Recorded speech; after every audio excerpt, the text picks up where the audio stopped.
warfare in World War II. And Wittmann commands the biggest yet built, the Tiger. It's an awesome machine, and Wittmann will use it to become Germany's most celebrated and deadly tank ace. Hey man, 2 o'clock! No tanks loaded! Tanks loaded!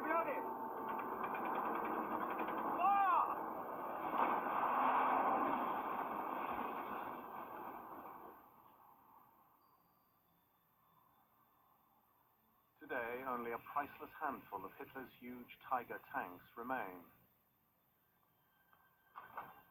And just one reveals how they were put together.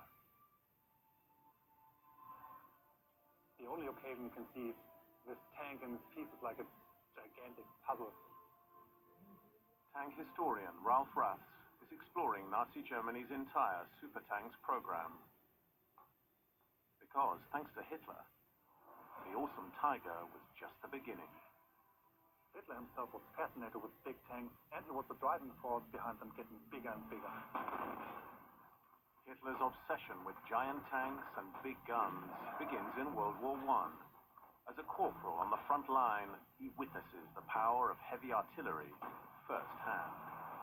Hitler would have experienced this massive weight of firepower, this incessant shelling. This would have been something that would have been burned into his memory from his years as an infantryman.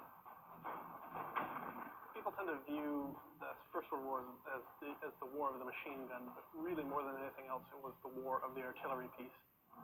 Guns get bigger, they get heavier, they get longer range, throwing bigger and heavier projectiles further distances.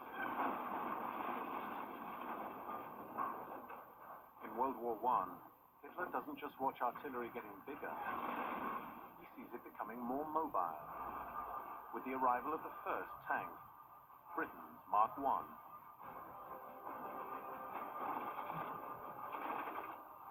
Here you are, a German infantryman in 1917, and over your trench looms this giant metal box, which is impervious to the light small arms that you've got with you. It must have been an extremely frightening experience the first time one of those tanks crossed over a trench. 15 years on, Hitler rises to power, promising to avenge the losses of World War I. But peace treaties banned Germany from building tanks, a must-have weapon for modern armies. So Hitler approves their development in secret.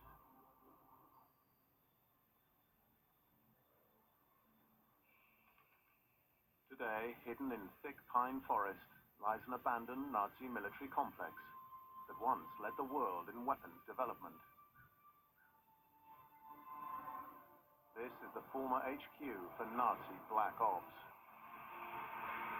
Over 25 square kilometers of high-tech weapons labs and firing ranges, tank works, and fuel dumps.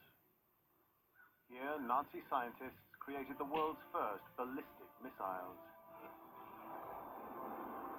And it's also here that revolutionary tank legends will be born. Colonel Chris Wilbeck is a veteran of tank warfare in Iraq and a tank historian.